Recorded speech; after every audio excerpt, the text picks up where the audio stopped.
At Mobile Bay NEP, we've got a plan, and it started in the D'Olive watershed with one big question. How do we stop all this sediment from entering Lake Forest Lake? Where is it coming from? How do we make sure we have solved the problem? A lot of the development in the D'Olive watershed was done prior to stormwater regulations that limited increases in runoff. So we had increases in runoff that started eroding streams, and those eroding streams were depositing sediment into our lake and then transporting turbidity and other problems downstream of the lake and into Mobile Bay. We really had no hard scientific data to deliver to agencies so that funding decisions could be made. And you know, the NEP was very important in establishing and reaching out to the agencies, and they understood the process. The watershed management plan was really funded through the NEP, through state agencies, and then local governments, and the Lake Forest Property Owners Association. We had political interest, we had economic interest, we had community interest, and then we had governmental interest. And all these interests, sometimes opposing one another in the scheme of things and in dollars. And the NEP was able to bring all those different interests together and set up a common goal for the watershed. In 2015, the first stream restoration in Joe's Branch received a Gulf Guardian Award for bringing together a range of partners to address the unchecked volume and velocity of stormwater runoff, a side effect of community growth. Spanish Fort and Daphne both passed, or will soon pass, comprehensive regulations that will protect the watershed from further stream degradation. Starting in 2016, an additional 8,400 feet of degraded stream will be restored throughout the Joe's Branch, D'Olive Creek, and Tiawassee Creek subwatersheds. We see that a lot of the restoration efforts have been implemented. We will go back into those water bodies and look at those turbidity levels and sediment rates to see if they're back down and that the habitat of those water bodies are suitable for meeting water quality standards. So, and that's what we hope to find after, after these BMPs have been put in place. Just driving across after a rain event from Mobile to Daphne, instead of looking at D'Olive Creek and seeing an orange stream, it was not orange. And that profoundly impacted me after 10 years of being involved in this, to see the actual results of better water quality coming into Mobile Bay. The D'Olive Watershed Management Plan continues to be implemented and monitored. It has proved to be a good model for working on other watersheds.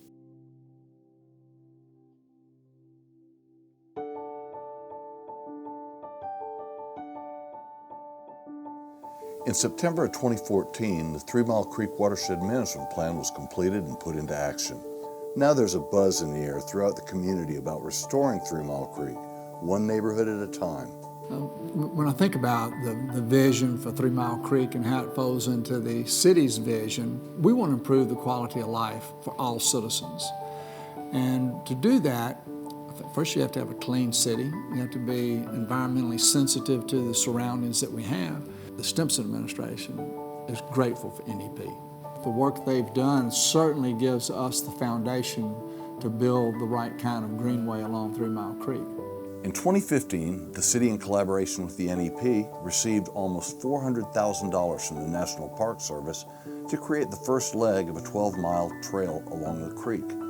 The city also acted on one of the first recommendations from the plan through their War on Litter. We also have a litter boat, and we can reach stuff that's on the banks that would end up in the bay if we didn't have the litter boat intact. Equally important, the NEP has joined with the Martin Luther King Avenue Redevelopment Corporation to build community ownership for protecting the creek and its surroundings into the future. Well, we got engaged in working with the Mobile Bay National Estuary Program and partnering with our Leadership Academy, where we took citizens, emerging leaders, reluctant leaders from the community, wanted to get them more engaged and involved in what was happening.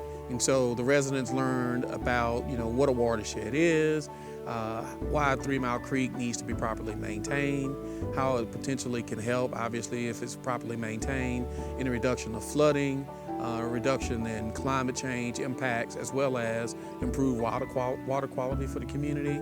But we also talked about the opportunities for people to have greater access to 3 Mile Creek. In early 2016, federal restore dollars will be made available to implement 2 of the recommendations in the plan. First, development of a comprehensive invasive species management program for the creek, and energy dissipating restoration in 12 Mile Creek to reduce sediment entering Langen Park Lake. As 3 Mile Creek is revitalized, access is at the heart of it all. As community members connect with the water through bicycle trails, canoeing, and parks, they'll gain a sense of ownership and seek to protect and restore the creek even more.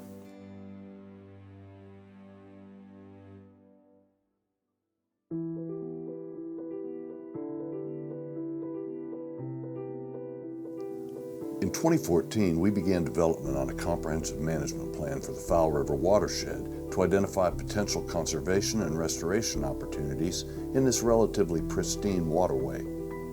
The question with Fowl River was, how do we protect this pristine river as development continues around it? I live both upstream of somebody and I live downstream of someone else. And what all 3 of those do in this watershed affects me and I affect them. And I want to make sure that those effects are positive and not negative. The Fowl River Watershed Management Plan is due to be released soon. However, we haven't waited on the plan's completion to begin working with area residents to protect the watershed. The Monlouis Island tip restoration was developed with multiple purposes, including stabilizing the vulnerable tip, dredging the river mouth to improve access, and creating over 4 acres of valuable salt marsh habitat. But this northern tip has had significant erosion just in the last 30 or so years. When this was being conceptualized, we realized that, well, what shoreline do we want to protect? Do we want to protect the existing shoreline? Well, what about the shoreline that existed in 1997 or 1979? So we realized if we extended the shoreline back to a former area, that we then could create additional marsh and habitat. And so that was the basic concept that we moved forward with.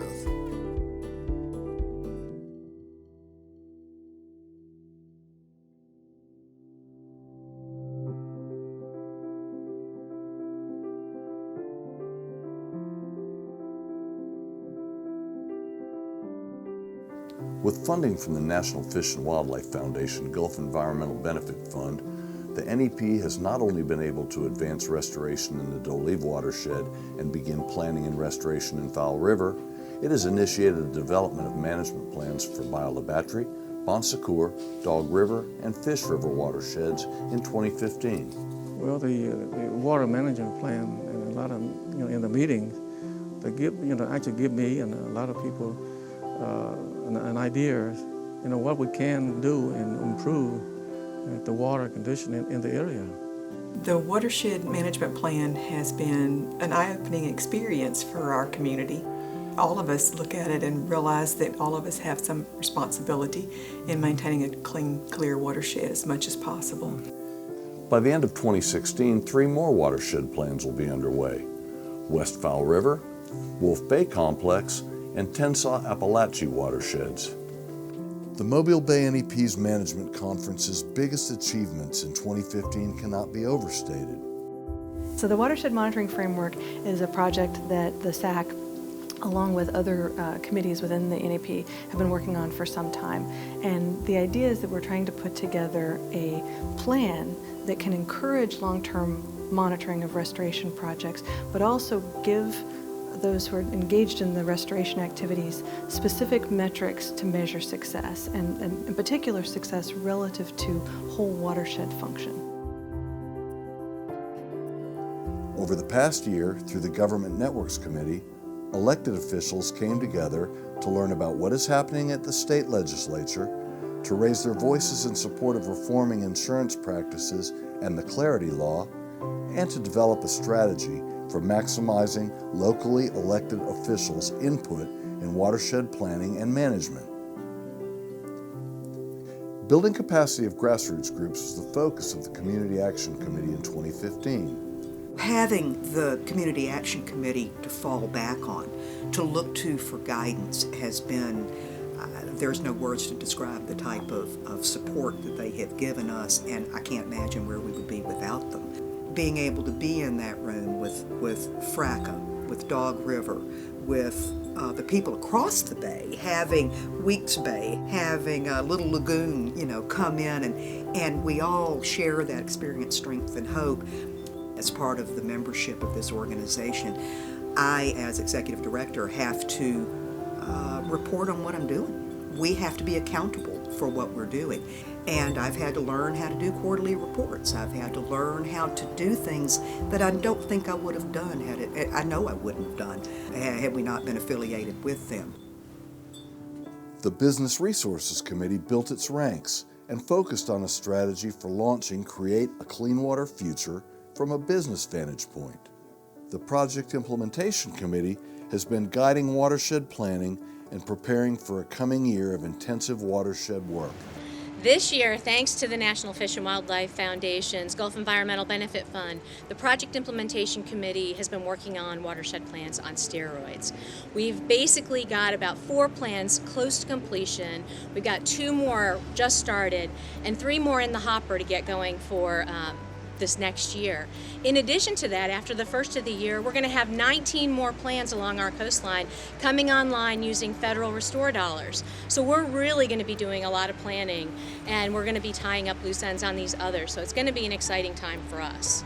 Once we've got these plans in place, what we need to do is then get them ready for implementation. And to do that, we're going to take data that's being collected by the Science Advisory Committee, and we're going to marry that into a habitat conservation and protection plan that links the habitats on the land as well as submerged habitats together to create a comprehensive plan for our area, the 2 coastal counties.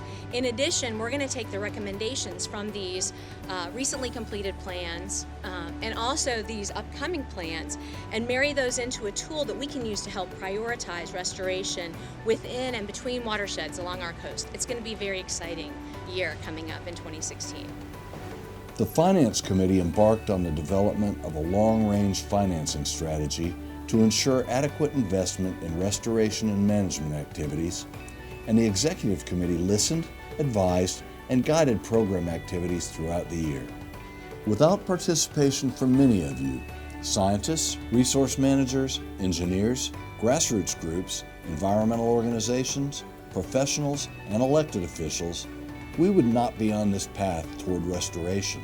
In honor of all who have rolled up their sleeves to ensure thoughtful, science-based, community-driven restoration and improved management of our coastal resources, we say thank you. Thank you for walking down the path toward creating a clean water future for generations to come.